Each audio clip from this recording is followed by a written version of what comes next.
So urakenye kandi urashaka gukorera amafaranga aka kanya kandi ntago ushaka ikintu cyo kukurusha. Niba ari uko iyi video ni yawe ukwiye kuyireba kubera ko mu iyi video ngiye kukwereka apps 10 zishobora kukwemerera gukorera amafaranga aho waba uri hose kuri telefone yawe. Ibintu biraba byoroshye cyane, so reba ino video kugeza irangiye kugira ngo urebe apps zose noneho ubone kurondora apps ushaka. Nagushaka kugutindira, reka dutangire.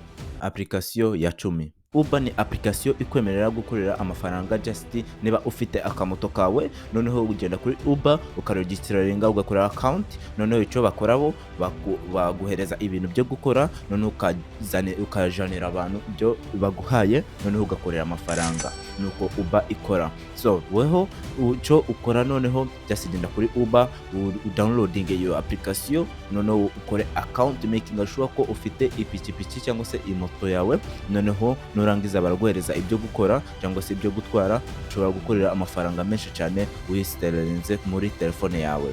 Noneho reka tugende kuri application ya 9. Application ya 9 bayita DoorDash.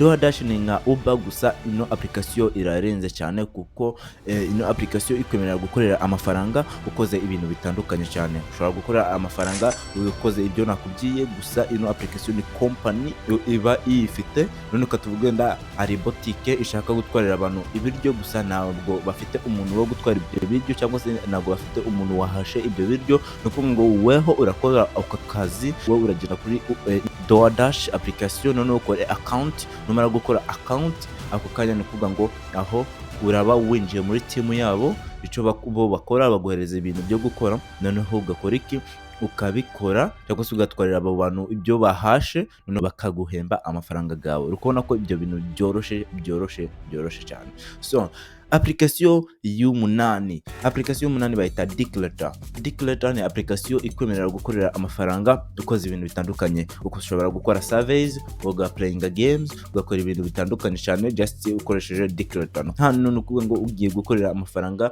utavuye mu rugo kuri telefone yawe kandi ibintu byoroshye cyane. Declutter ni application nayo ushobora gukoresha cyangwa ushobora gucuzinga. Ushobora gukorera amafaranga ageze kuri $5 mpaka ku $15 kuri survey imwe cyangwa se urangije icyo bagusabye gukora. So nkuko uri kubona Declutter nayo ni indi application. Noneho application ya 7 bayita Swagbucks. Swagbucks nayo imeze nka Declutter gusa iyo ifite ibintu bitandukanye. Nkuko uri kubona ino application iguhemba ukoze iki, ukoze surveys, ukinye games, urebye movies, urebye ibintu bitandukanye cyane, noneho icyo bakora baguhemba amafaranga. Nubwira ko application ya mbere iratandukanye n'izindi, so reba ino video kugeza irangiye.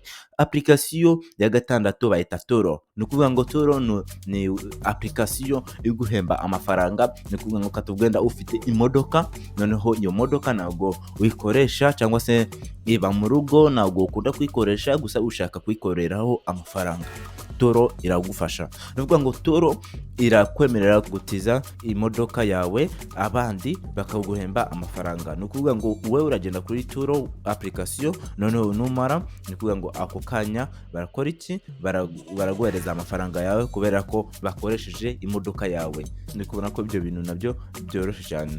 Application ikurikiraho bayita Rover. Rover ni website nayo nakwiye kwishyira kuri list gusa nasanze video zanje abantu bazireba batava mu Rwanda gusa, nico gituma nayishize kuri list. Noneho Rover ni application ikwemerera gukorera amafaranga just ukinye na pets. Urukubona ko ino application atari y'abanyarwanda, so gusa ushobora gucuzinga application ushaka. So ukuntu Rover ikora nukuvuga ngo ugenda kwiyo application ugakora account, noneho araba hariho abantu bashaka ko ukinisha katuganda ipusi bafite mu rugo cyangwa se imbwa bafite mu rugo, pets mbega bashaka ko ukinisha pets cyangwa se udusimba bafite mu rugo, noneho bakaguhemba amafaranga. Urukubona ko Rover nayo ari indi application ushobora gukoresha, gusa ndabizi ko ino application atari y'abanyarwanda, ari wenda abantu batuye muri Amerika. Nzi ko abanyarwanda batakunze gutunza imbwa cyangwa se amapusi mu rugo, gusa nutinye izi application ziriyo ni nyinshi cyane, urarondora iyo ushaka. So Application ya kane bayita Gigwork. Gigwork ni application irakwemerera gukorera amafaranga ufata amafoto. Yego, wabyumvishe neza. Iyo application nk'uko uri kubona irakwemerera gukorera amafaranga ufata amafoto. Ubwo uri kuvuga aka ni akazi rero nabonye. Oya, ibyo bintu biroroshye. Katubwenda Coca-Cola. Nago izi ukuntu abantu bafite amabotike bashira Coca-Cola mu maduka yabo, cyangwa se bapanga Coca-Cola mu maduka yabo. Coca-Cola irakwishyura kugira ngo ugende ufate amafoto, noneho ubohereze ushire just kuri iyo application ya Gigwork. Coca-Cola niyabona iravuga urakoze cyane kubwo watweretse ukuntu aba bantu bapanga Coca-Cola muri botike yabo, ubwo aya ni amafaranga yawe. Ni ukuvuga ngo barakwishyura amafaranga yawe just ukubereka ukuntu abantu bapanze Coca-Cola, cyangwa se weho ntabwo ari Coca-Cola gusa, naberetse for example kuri Coca-Cola, ntabwo ari Coca-Cola gusa iba iriho kuri application. So just genda kuri Gigwork, noneho utukore account utangire gukorera amafaranga. App ya gatatu bayita Dosh. Dosh ni ukuvuga ngo ikwemerera gukorera amafaranga ugura online. Ubwo uri kuvuga kugura ibintu tena. Oya, ndabizi ko abantu benshi bagura ibintu kuri online kandi batabona cashback. Cashback ni ukuvuga ngo katuvugenda uguze inkweto, katuvugenda uziguze 2000 cyangwa se 5, noneho katuvugenda wabiguze 5. So numara kubigura 5 amafaranga yawe aragenda. Gusa kuri Dosh ibyo bintu biratandukanye cyane, kuko kuri Dosh ikwemerera gukorera amafaranga just uguze. Ni ukuvuga ngo nugura inkweto z'5,000 ishobora kugaruza amafaranga nk'ibihumbi 2,000. Urikubona ko ubonye inkweto, ubonye n'udufaranga duke kuzo watanze. So Dosh nayo genda uyichecking kugira ngo udatanga amafaranga yawe yose. So application noneho ya kabiri bayita Misty Play. Ndabizi ko ako kanya wayimenya. Misty Play nk'uko kumva ni play, ni kuvuga ngo urakorera amafaranga ukinye games. So nk'uko uri kubona ni games zitandukanye, PUBG, Fortnite, izo zose ziba ziriho. Ndabizi ko benshi bakunda gukina games kandi urikubona ko ibyo bintu byoroshye cyane kuri abantu benshi cyane. So genda kuri Misty Play ukorera amafaranga ukina games.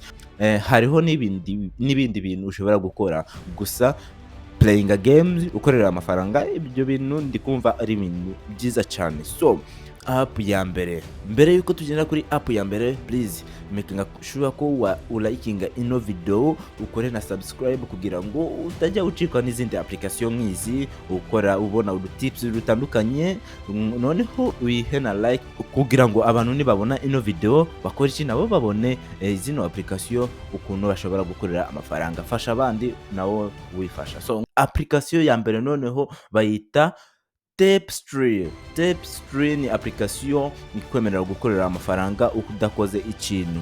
Yego, wabyumvishe neza, udakoze ikintu. Iyi application ikwemerera gukorera amafaranga usharinga local data yawe kuri telefone yawe, kuri computer yawe, irakora. Ni ukuvuga ngo ino application ikwemerera gukorera amafaranga menshi cyane kandi udakoze ikintu. Just shiramo application, na kindi bigusaba kora account ubisigaho. Ni ukuvuga ngo wewe uragenda ucekinge amafaranga umaze kugeza nta kindi.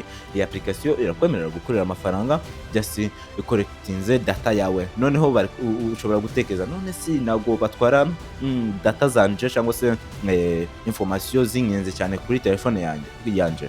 Oya, na information z'ingenzi cyane batwara just ubafasha bakoresha internet yawe, noneho bakakwishyura amafaranga yawe kubera ko bakeneye internet yawe kugira ngo bafashe n'abandi. So urikubona ko ino application na information zawe itwara. Ndakwizeje, ndagushimiye cyane wewe wabonye ino video kandi uri mwingenzi cyane. Please making sure ko ukora subscribe. Noneho reka tubonane muri video y'utaha. Ciao ciao.